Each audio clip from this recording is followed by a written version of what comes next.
கலகலவன சிரி கண்ணில் நீர் வர சிரி. வாழ்க்கை கவிதை வாசிப்போம். வாசிக்கிறதுல இருக்க சுகம் உண்மையிலே நான் ஏதாவது ஒரு ட்ரெயினில் பயணம் பண்ணால் ஒரு 5 புஸ்தகத்தையாவது எடுத்து பக்கத்தில் வச்சுக்குவேன். தேஜஸில் ஒரு 3 நாளைக்கு முன்னாடி போனேன் திண்டுக்கலுக்கு. ஒரு 2 புஸ்தகத்தை வாசித்து முடிச்சிட்டேன். என் பக்கத்தில் ஒருத்தர் உட்காந்துருந்தவர் எனக்கு ரொம்ப தெரிஞ்சவர் தான், தமிழில் தான் பேசுகிறாரு, என் நிகழ்ச்சியெல்லாம் பார்த்துருப்பார் போல். திண்டுக்கல் வர வரைக்கும் என்கிட்ட ஒரு வார்த்தை கூட பேசலை, என்னை பார்க்கவும் இல்லை.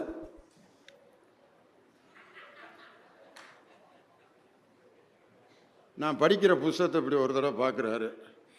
அவர் என்னை பார்க்குறப்ப எனக்கு எப்படி இருந்துச்சுன்னா, இவன்லாம் ஒரு ஆள் பொழைக்க தெரியாமல் 3 புஸ்தகத்தை உட்காந்து படிச்சுட்டு இருக்கானேன்ட்டு. அவர் கொண்டு வந்த பையில் என்னென்ன வச்சுருந்தார் தெரியுமா? சீடை, தட்டை, காலையில் 6 மணிக்கு பெலாச்சோளம் வாங்கிட்டு வந்திருக்காரியா 6 மணிக்கு. இதை இப்போ ஏற்கனவே தேஜஸில் டிஃபன் வேறு கொடுத்துக்கிட்டு இருக்கான். காஃபி கொடுக்குறேன், பிஸ்கட்டு கொடுக்குறேன், ப்ரெட் ஆம்லெட்டு, இதெல்லாம் சாப்பிட்றது போக எக்ஸ்ட்ரா ஃபிட்டிங்கு ஒரு மஞ்சப்பையில் வச்சு ஒன்றா அடித்து நொறுக்கிட்டு பலாப்பழம் சாப்பிட்டுட்டு கடைசியில் பலாப்பழத்தை சாப்பிட்டு ஒரு டீயை வேற குடிச்சார் பாருங்க. அப்போ தான் பார்த்தேன், மனுஷனாயா நீயே, உன்னைய மாதிரி ஆளுக்கு தாயா சிவராமன் டாக்டர் அவசியம் தேவைப்படுறாருன்னு. 6லேருந்து 10:30 மணிக்குள்ளே இவ்வளவு மேட்டரை தின்னு முடிச்சிருக்காரு. நான் படிச்சுக்கிட்டு இருக்கேன், அவர் சாப்பிட்டுக்கிட்டு இருக்காரு. அது மாதிரி அந்த தேஜஸில் ஒவ்வொரு பயணியையும் நான் அப்படியே ஒரு வாசிப்பு விட்டேன். ஒரு அம்மா வீடியோ காலில் போட்டு குடும்பம் முழுதுட்டையும் பேசிட்டு வருது. வீடியோ காலில் சொல்லு, படிக்க சொன்னல காலையில் இருந்து, ஏன் படிக்கலை, ரெயின் கோவை சொல்லிக்காட்டு அப்படின்னு பக்கத்தில் உட்காந்து குடும்பத்துக்கே இன்ஸ்ட்ரக்ஷன் கொடுத்துட்டு இருக்கு. அவங்க வீட்டுக்காரரு வைடி அப்படிங்கிறாரு. போயா நீ வேணா போ, நான் பிள்ளைகள்கிட்ட பேசிட்டு தான் நான் ஆஃப் பண்ணுவேன்ட்டு ஒரு 60 பயணிகள் உட்காந்துருக்காங்களே, அவங்க முன்னாடி நம்ம குடும்பம் நடத்திக்கிட்டு இருக்கோமே அப்படிங்கிற அந்த எதுவுமே இல்லாமல் குடும்பம் முழுவதும் வீடியோ காலில் பேசிக்கிட்டே இருக்குது. அம்பிட்டு பேத்திட்டேன். இன்னொருத்தர் அவர் இந்த சாப்பிட்ட முறையை பார்த்து நான் அசந்தே போனேன். ப்ரெட் ஆம்லெட்டை எப்படி சாப்பிடுவாங்க ஒவ்வொருத்தரும், ஒரு ப்ரெட்டு இடையில ஆம்லெட் வச்சு கொடுக்குறேன். ஒருத்தர் ப்ரெட்டை ஒரு கடி விடுறாரு, ஆம்லெட்டை இப்படி கடிக்கிறாரு, ப்ரெட்டில் பாதி ஆம்லெட்டு இப்படி ஒருத்தர் சாப்பிட்டுட்டு இருந்தார். அவர் எப்படி சாப்பிட்டாருன்னா, உண்மையிலே அப்படி ஒரு சாப்பிட்ற ஆளை நான் பார்த்ததே இல்லை. 2 ப்ரெட்டுக்கு இடையில இவ்வளவு பெரிய ஆம்லெட்டை அப்படி சொருகிட்டார். அவர் வாயே இந்த உலகம் தான் இருக்குது. அதை எடுத்து ஆணு திறந்த அம்புட்டி அப்படியே உள்ளே வச்சு இப்படி கடிக்கிறாரு. முடியல, அவரால் முடியலன்னு தெரியுதில்ல. கொஞ்சம் கொஞ்சமாக பிச்சு தின்னா என்ன, ஒரு 3 வாயில் பிரெட் ஆம்லெட் முழுதையும் முடிச்சு விட்டார். ஒரு சாப்பிட்றத வச்சே ஒரு மனிதன் எப்படி வாழ்கிறானுங்கிறத நம்ம வாசித்துடலாம். ஒரு இட்லி சட்னி சாம்பாரை சில பேர் ஒரு கல்யாண வீட்டில் அந்த கூட்டு பொரியல் வச்சா முதல்ல அதை பூரா காலி பண்ணிடுவேன்.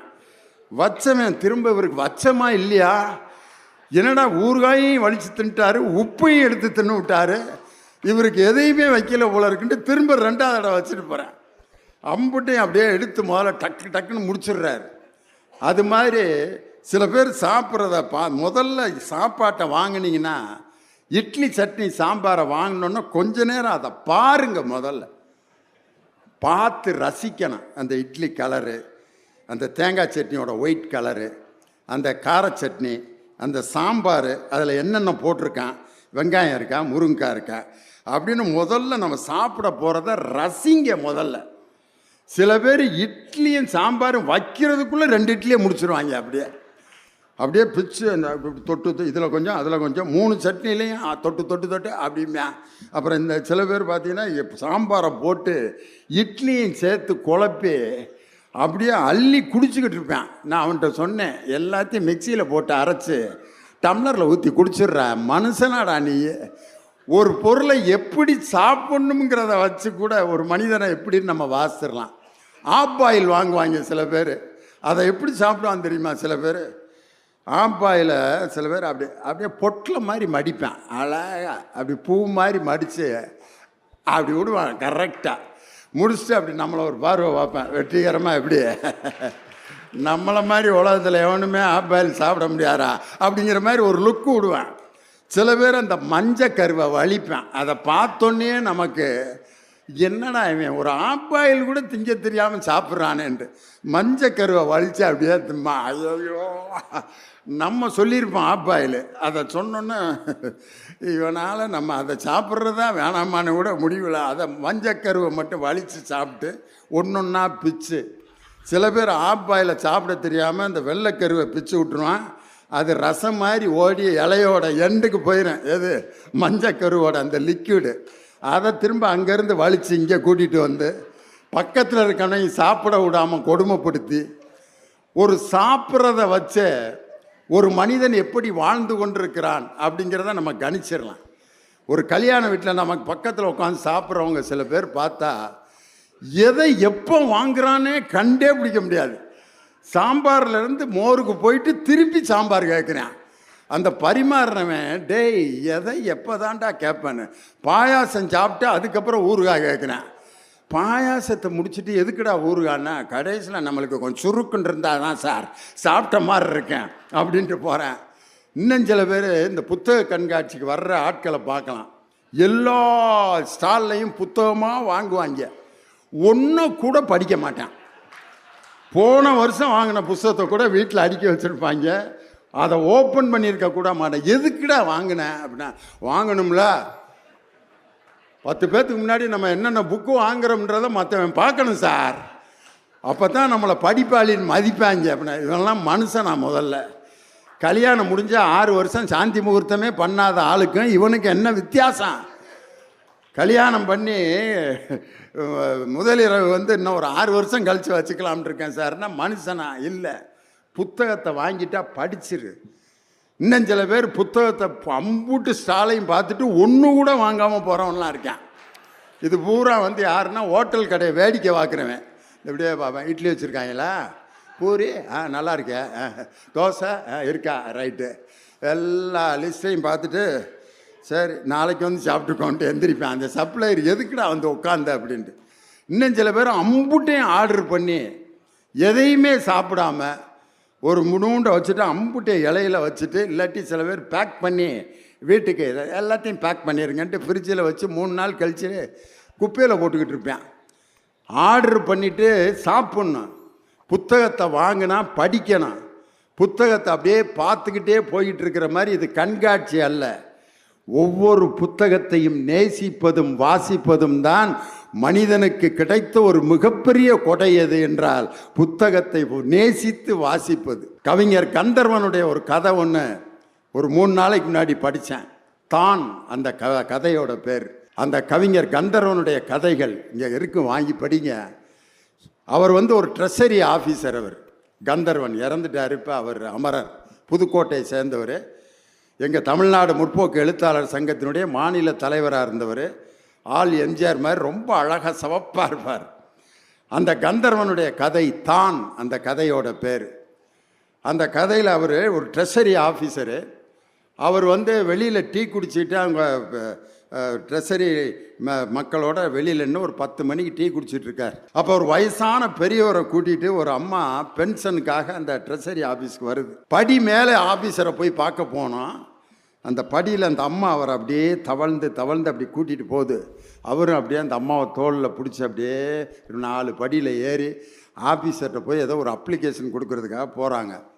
லாஸ்ட்டு படியில் போகிறப்ப அவர் தடுமாறி கீழே விழுந்துடுறாரு. அப்படியே உருண்டு கீழே விழுகிறாரு. அந்த அம்மா பதறி கீழே அதே மாதிரி ஒடியாந்து அவரை கத்துது. உடனே ட்ரெஷரியில் வேலை செய்கிறவங்க எல்லாரும் அவர் அப்படியே உடனே கூட்டி என்னம்மா அப்படின்ட்டு. ட்ரெஷரி ஆஃபீஸராக இருந்த அந்த கந்தர்வன் அப்போ புதுக்கோட்டையில் அரசு மருத்துவக் கல்லூரிலாம் கிடையாது.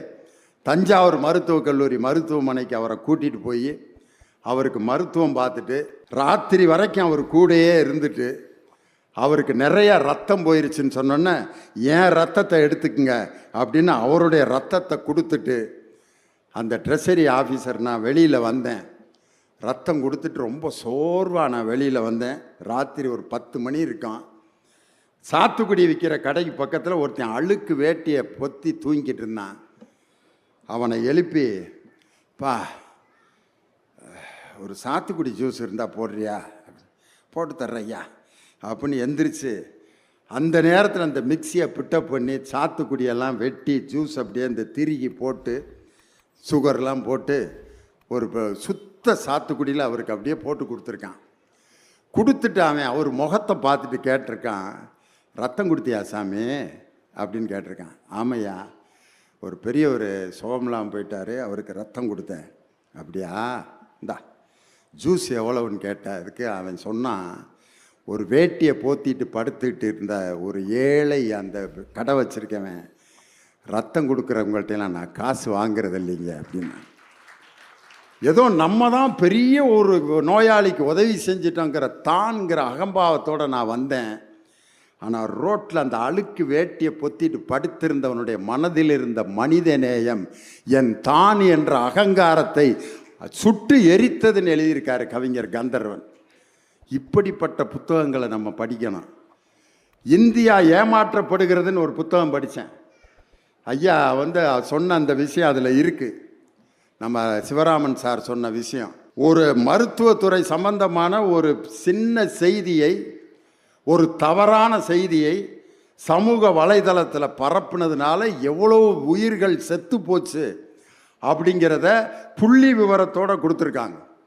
ரூபெல்லாங்கிற ஒரு நோய்க்கான தடுப்பூசியை போட்டால் 25 வயதிலேயே அவருக்கு ஆண்மை குறைவு ஏற்பட்டுவிடும், குழந்தை பிறக்கும் வாய்ப்பே இருக்காது அப்படின்னு பரப்பி விட்டான். அந்த செய்தியை போட்ட உடனே 10 நிமிடங்களில் கிட்டத்தட்ட 25 லட்சம் பேர் பார்த்துட்டான் அதை. ஏன்னா இப்படிப்பட்ட செய்தி தான் உடனே பரவுது. அந்த செய்தியை பார்த்தவுடன் நிறைய பேர் பரவி அந்த ஊசியை போடாமல் விட்டு, அந்த ஊசி போடாததால் கிட்டத்தட்ட ஆயிரக்கணக்கான பேர் இறந்து போனார்கள்.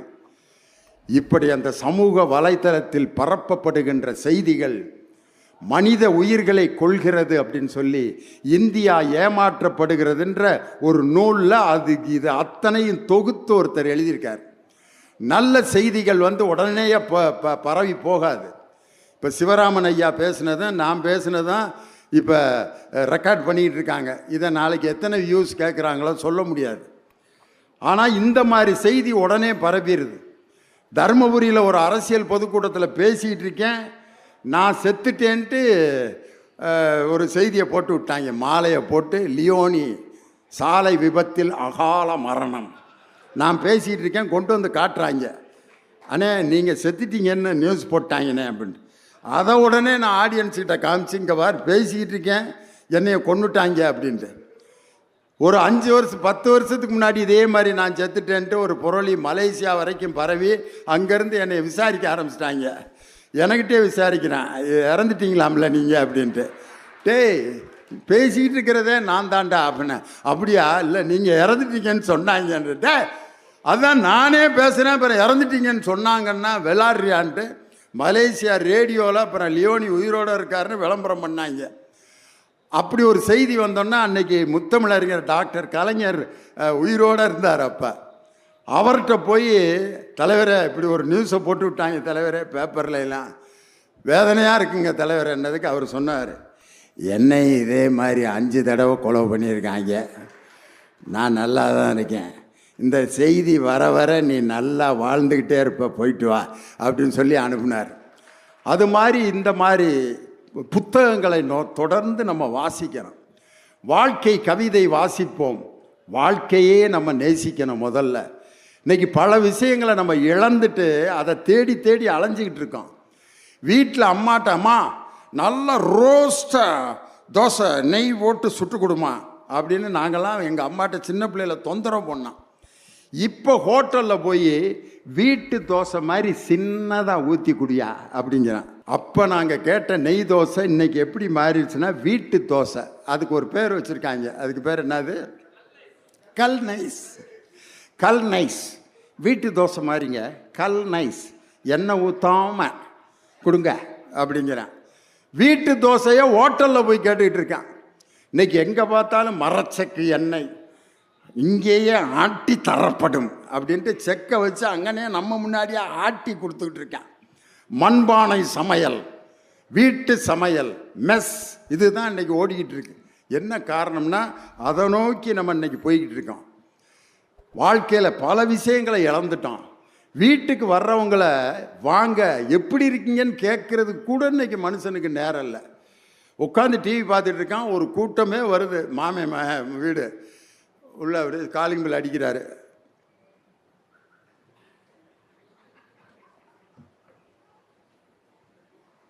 உட்காருங்க அப்படின்னு இப்படி இருக்கான். ஆனால் நாங்கள்லாம் சின்ன பிள்ளையா இருக்க போய் வீட்டுக்குள்ளே வந்த அந்த விசாரிப்பு இருக்கு பாருங்க.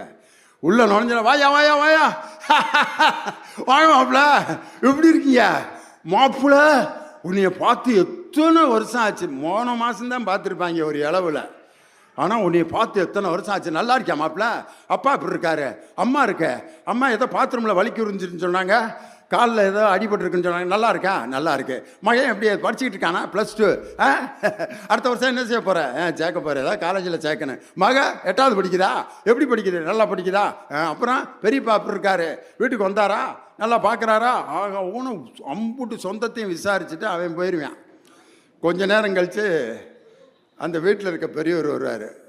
வா மருமனே, நல்லா இருக்கியா, அப்பா எப்படி இருக்காரு, நல்லா இருக்கு.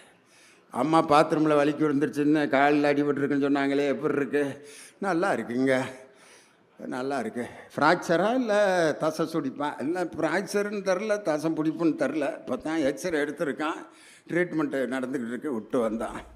பையன் என்ன படிச்சுக்கிட்டு இருக்கேன், அவன் திருப்பி +2 படிச்சுட்டு இருக்கேன். அடுத்த வருஷம் என்ன சேர்க்க போகிறேன், காலேஜில் சேர்க்க போகிறேன். மக 8ஆம் கிளாஸ் படிக்குதுங்க. எந்த ஸ்கூலில், இந்த ஸ்கூலில் படிக்குது. அப்படியா, பெரிய பேப்பர் இருக்காரு, நல்லா இருக்காரு, வீட்டில் எல்லாம் நல்லா இருக்கா இல்லை. அவர் போயிடுவார். திடீர்னு ஒரு சின்ன பையன், தாத்தா நல்லா இருக்கியா, பாட்டி பாத்ரூமில் வலிக்க விழுந்துருச்சாம்ல. நான் என்னடா நான் இத்தனை பேத்துக்குடா சொல்கிறது கம்ப்யூட்டர் மாதிரி அப்படின்னு அம்பூட்டு பேத்துக்கிட்டேன்னு சொல்லி கடைசி அந்த அம்மா வரேன். ஏனே நல்லா இருக்கியானே, வீட்டில் பாட்டி பாத்ரூமில் நல்லா இருக்கியா, நல்லா இருக்கேன்டா, நல்லா இருக்கேன்னு சொல்லியே நான் நல்லா இல்லாமல் போயிடுவேன் போல இருக்கேன். ஏன்டா ஒரு 50 பேராடா ஒரே நேரத்தில் விசாரிப்பீங்கன்ட்டு.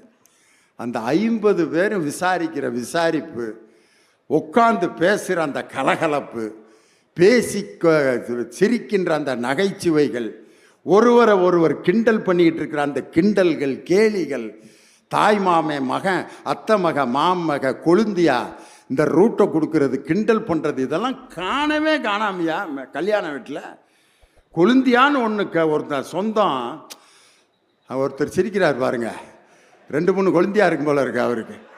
அந்த கொழுந்தியாளுகள்கிட்ட பேசுகிற சுகம் இருக்குது பார்த்தீங்களா. என்ன கொழுந்தியார, நான் ஒன்றும் கவனிப்பே இல்லை. ஆமாம், எங்கள் அக்காவில் கொடுத்ததே அதிகம், இதில் நாங்கள் வேற யாக்கம். உங்கள் அக்கா குழம்பு வச்சா நீ இப்படி ரசம் வச்சு தர மாட்டியாக்க. ஆமாம், ரசத்தை கொண்டு வந்து கொதிக்க வச்சு உங்கள் முகரையில் ஊற்றணும் அப்படின்னு. ஊற்று, அப்படியாவது ஊற்று, கொஞ்சம் சாப்பிட்டுக்கிருவான் அப்படின்னு அந்த மாமாவும் கொழுந்தியாலும் பேசிக்கிறது. அத்தை மகளும் அத்தை மகனும் கிண்டல் பண்ணிக்கிறது. இந்த நகைச்சுவை பேச்சை எங்கனையாவது கேட்போமா அப்படின்னு நானும் தேடி தேடி பார்க்குறேன். ஒரு இடத்துல கூட இல்லையே ஐயா, எல்லாம் சைலண்ட்டாக இருக்கேன். வீட்டில் சொந்தக்காரங்க வந்திருக்கிறதுக்குரிய அறிகுறியே இல்லை. நல்லா இருக்கீங்களா, வாங்க கார். மகனை கூப்பிட்றாரு. டேய் மாமாடா, வணக்கம் சொல்லு. மாமாடா, ஹாய் ஹாய் அங்கிள். அவர் என்ன எடுத்தோன்னே அசிங்கமான ஒரு வார்த்தையை சொல்கிறேன். ஆயினா நம்ம ஊரில் வேற இல்லை, என்னைய போய் அப்படி சொல்கிறானே, ஹாய் அங்கிள் அப்படின்னு போயிடுறேன். மகன் ஏன் பேச மாட்டாரா, இவ்வளவு பேசுனதே அதிகம். ஹாய் அங்கிள்னு சொன்னானே, அது வரைக்கும் நீங்கள் கொடுத்து வச்சுருக்கீங்கன்னு அர்த்தம். வாயை தர. அப்படி அமைதியாக போய் அவன் ஒரு ரூமுக்கு போயிடுறான். மகளை கூப்பிட்றாரு. மக நல்லா டான்ஸ் ஆடும், இங்கே மாமாவுக்கு ஆடி காட்டு. ஆடு பாப்பா,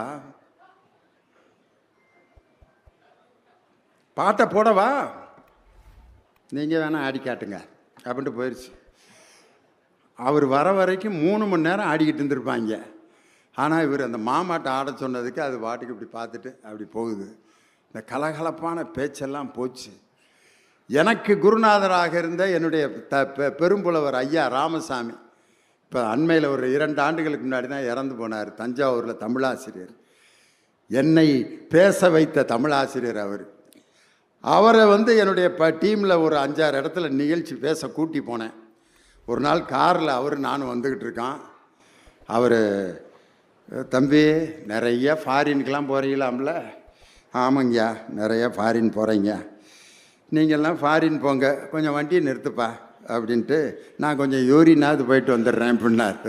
எனக்கு அதில் இருந்த ஒரு ஏக்கம், லியோனிக்கு சொல்லி கொடுத்த ஒரு வாத்தியார் இது வரைக்கும் ஒரு ஃப்ளைட்டில் ஒரு ஃபாரினுக்கு நான் போனதில்லை அப்படிங்கிற ஒரு ஏக்கம். மேடையில் பேசும்போதும் அதை வெளிப்படுத்தினார். லியோனி பல நாடுகளுக்கெல்லாம் சென்று வந்தவர். பல நாடுகளிலே அவர் பேசியிருக்கிறார். நானும் பல நாடுகளிலே பேசியிருக்கிறேன். ஒரத்த நாட்டில் பேசியிருக்கிறேன், வல்ல நாட்டிலே பேசியிருக்கிறேன் அப்படின்ட்டு அவரும் பல நாட்டில் பேசியிருக்கிறேன்ட்டு அவர் பாப்பா நாட்டில் பேசியிருக்கேன், ஒரத்த நாட்டில் பேசியிருக்கேன், வல்ல நாட்டில் பேசியிருக்கேன்ட்டு பல நாடுகளில் பேசியிருக்கிறேன்னார். அந்த ராமசாமி ஐயா சொல்லுவார், வாழ்க்கையில் எல்லாமே ஃபார்மாலிட்டிஸ்லேயே நம்ம வாழ்ந்துட்டோம். இன்னும் சில பேர் பாருங்கள், கல்யாண வீட்டில் வரவேற்பில் அங்கே போய் நிகழ்ச்சி நிரல். எது? திருமண வரவேற்பு. 1 இறை வணக்கம், 2 வரவேற்புரை, 3 வந்திருப்பவர்களை கௌரவித்தல் அப்படின்ட்டு நன்றி நவிழல் வரைக்கும் பொண்ணு மாப்பிள்ளை இப்படியே பார்ப்பாங்க. இது என்ன பள்ளிக்கூட ஆண்டு விழாவாடா?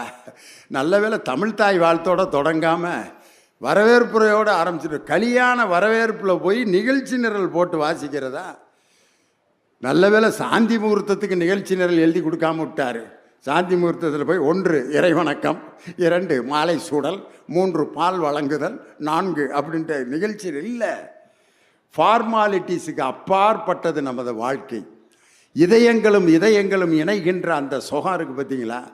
அந்த சுகத்தை இன்றைக்கி நம்ம இழந்து தனித்தனி தீவுகளாக வாழ்வதில் இன்றைக்கி மகிழ்ச்சி கொண்டுகிட்டு இருக்கான். நம்ம ஒவ்வொரு மனிதனும் படிக்க வேண்டிய புத்தகங்கள், ஏராளமான புத்தகங்கள். வாழ்க்கையை வாசிப்பது என்பது வெறும் புத்தகங்களை வாசிப்பது மட்டுமல்ல, ஒரு மனிதனை, அவனுடைய முகத்தை வாசிப்பது, அவன் என்ன எதிர்பார்த்து வந்திருக்கிறான் என்பதை தெரிந்து கொண்டு அதற்கு தகுந்தாற் போல ஒருவன் பழகுவது.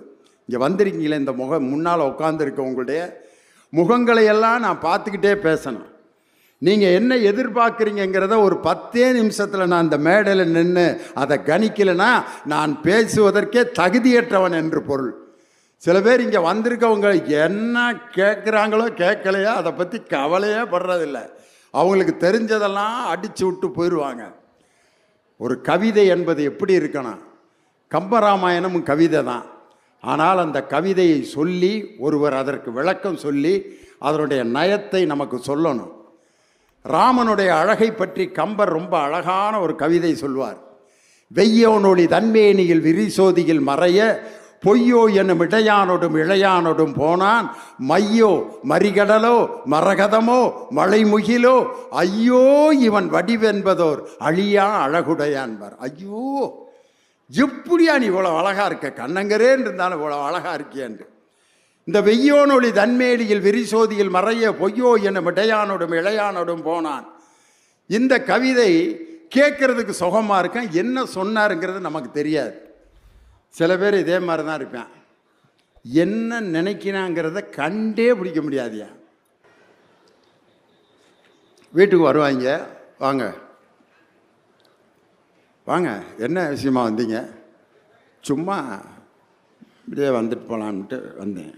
உட்காருங்க, சொல்லுங்க. இல்லை சும்மா உங்களை அப்படியே பார்த்துட்டு போகலான்ட்டு.